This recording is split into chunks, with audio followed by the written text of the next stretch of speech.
Joining me now is Dan Evans. He is the Chief Media Officer and Head of Outreach for the Party of Reason and Progress. Interesting. Okay, fascinating. So Dan, welcome to the show. First, let's start with what in the world is the Party of Reason and Progress? Sure. So the Party of Reason and Progress is a political movement that is dedicated to advancing science and logic and reason and evidence back into the front and center of American politics.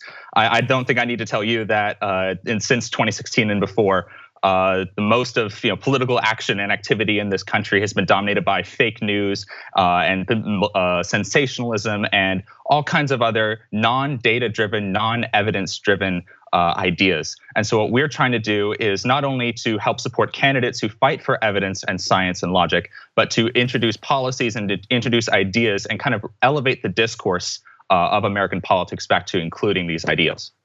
Lofty goals. Godspeed to you on that, ironically. Okay, so, but let me understand a little bit better. Is it a third party? Because it says Party of Reason and Progress, or does it support candidates in whichever party that matches your goals? So currently we're listed as a 527 political organization. We're not currently listed as a third party. We do support other candidates who fight for our values. We have a couple of PORP followers and PORP members who have run for office, but currently we are not running any political candidates or supporting our own political candidates right now. Right now, we're focusing on, again, promoting these ideals more generally, but working with candidates who are already out there on any side of the aisle and any political allegiance who really care about the same values that we have. And so we have teams dedicated to supporting those candidates and those ideas in different ways. And I see that you supported some of the people that have been on this show before, Jess Phoenix, Suraj Patel, yes, and people who are scientists or who want to support science and reason and logic.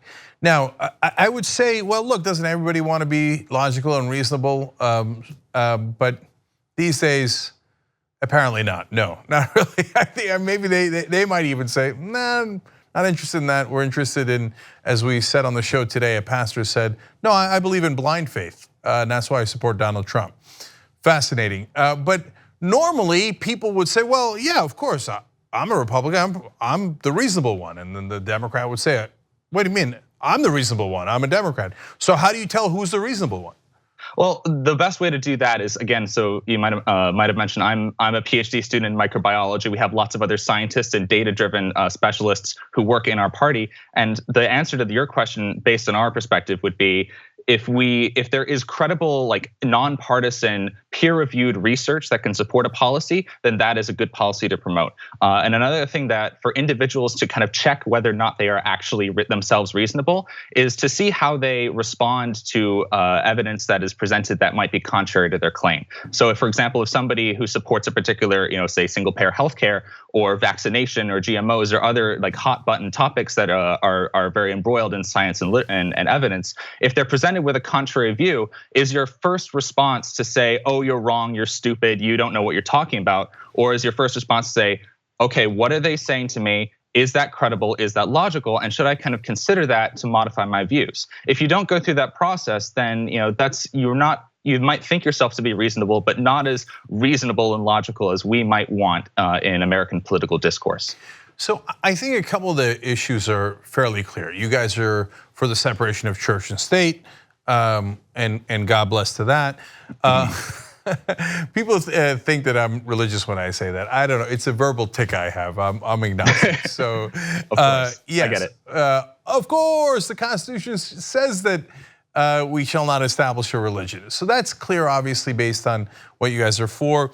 I would imagine climate change is fairly clear based on overwhelming scientific evidence. But there are some issues that are maybe not as clear. So for example, on minimum wage, how would you look at that based on reason and logic?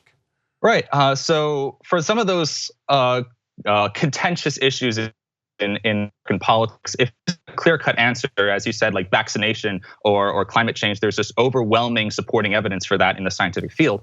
When there are things that are potentially questionable or are not as decisive, What we want to do is to investigate what previous credible evidence is out there and judge for ourselves based on what is out there supporting and rejecting a particular idea. So it's funny you mentioned the minimum wage, because recently we had a team of writers who works for us that I lead. And we investigated the minimum wage problem. And what we did was we went straight to scientific literature. There's a lot of policy literature that is based on the pros and cons of minimum wage. We looked at information that was collected in studies that were in the United States as well as outside the United States. And so what we did with that, we analyzed what they were saying. We looked at what different policies they were promoting.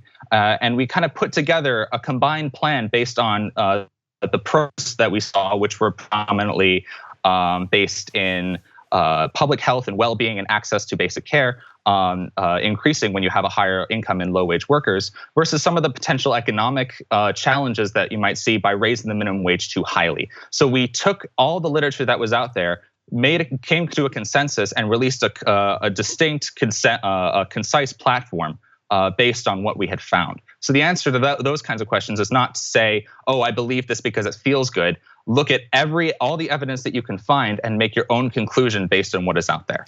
So you know what I say to that, Dan? If you picked a number based on your research that's different than mine, then you're wrong. Well, that's exactly what we're trying to fight against. It's that innate, and it's on both sides of the aisle, unfortunately, where you have this innate response to anything that a particular politician or political figure or policymaker might say is, oh, I'm going to go into this conversation against you. And that's a really important thing to keep in mind when trying to promote logic and reason. No matter who they are and no matter what their history of what they've said before, you have to take what they're saying and vet it every single time. And so, if you just say, oh, you're wrong, to immediately, because it's me who's saying that, or it's Donald Trump who's saying that, or it's I don't know, Elizabeth Warren or Bernie Sanders who's saying that, you have to check yourself to improve the reason and the integrity that you have when discussing the issues at hand. Well, if I've learned anything at all from science, it's that you have to check yourself before you wreck yourself. Yes, absolutely. Okay, so Dan, now you got me curious, because I've talked about this on the show before. There's no such thing as big government or small government. It depends. What are we doing? What's the size of the task? And in the case of the minimum wage, well, how do you know if it's too high or too low without doing research on it and figuring out, is there a minimum wage that could be too high? Of course there is. Is there a minimum wage that could be too low? Of course there is. So now that you looked at it, did you guys come up with a number? Not you didn't magically come up with it. Does the research indicate a number that is optimal? So it was actually kind of interesting where the number itself wasn't as important as the rate of the increase of the wage. So for example, there was a study that came out of, I believe it was restaurant workers and the larger restaurant industry in Georgia that showed that with an increase in the minimum wage back from about 15, 20 years ago, the amount that I think it was like $2.50 was adequate to offset the negative effects of that raise, while still improving workers' benefits and making sure that they had their maintained hours. But in other cases, when you tried to raise the minimum wage too high too quickly, then the kind of backlash from the rest of the market, you can talk about, if it's the ethics of capitalism or just natural market forces.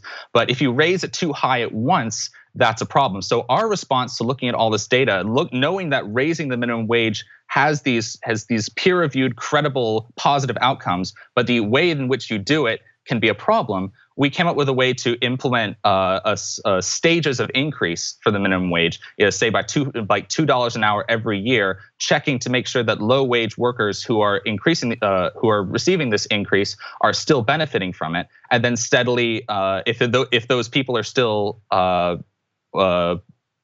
if they're still benefiting from it, then increase it another $2 and another $2. And we did agree with the final number that the Fight for 15 movement is on, is that if you fix to the $15 minimum wage, that's a good balance between making sure that wages are not overly inflated, making sure that low income workers have the income that they need, and then affixing that to the rate of inflation and adjust it every 2 years from then on out. So it was the rate of increase in the minimum wage that we found was much more contentious or problematic than the actual number.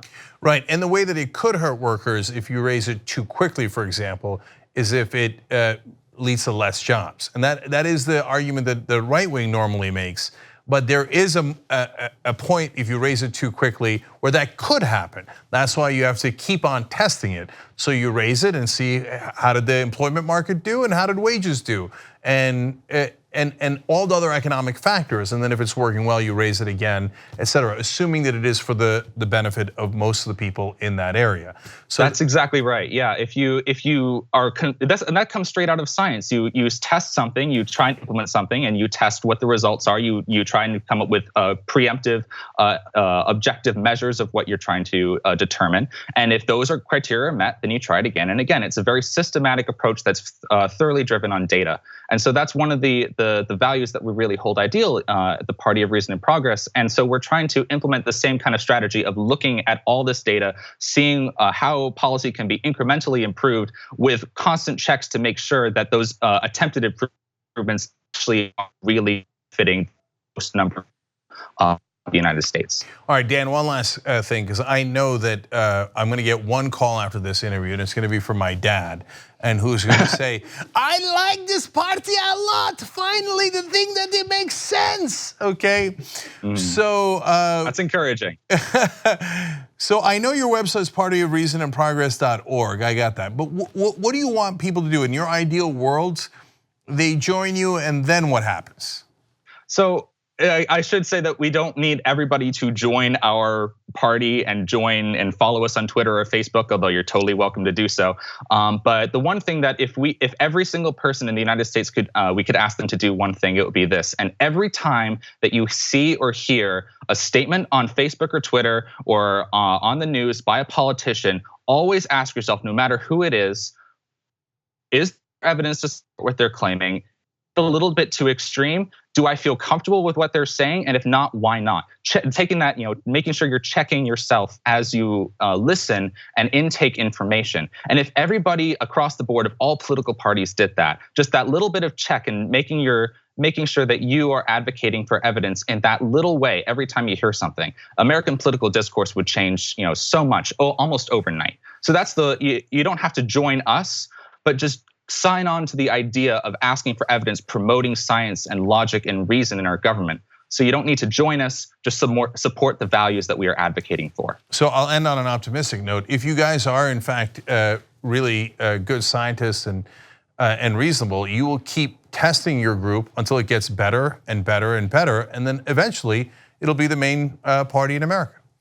Well, we can only hope, but I mean, we're still kind of small right now. We have a small team, but we're all very dedicated to the cause. So hopefully, over time, this message will expand into other circles, into mainstream media, into mainstream political discourse. And so, even if we don't become a mainstream party ourselves, hopefully, we can make that impact on American politics. That's our eventual goal. Yeah, I have blind faith that you will be the biggest party in America. Okay, excellent. Seriously, Dan Evans, thank you so much for joining us. Everybody, check out partyofreasonandprogress.org, and it's a hell of a start. It's a very good start, and the way that we should theoretically do things, and perhaps in the future actually do them. So, thank you. Thank you very much, Cenk.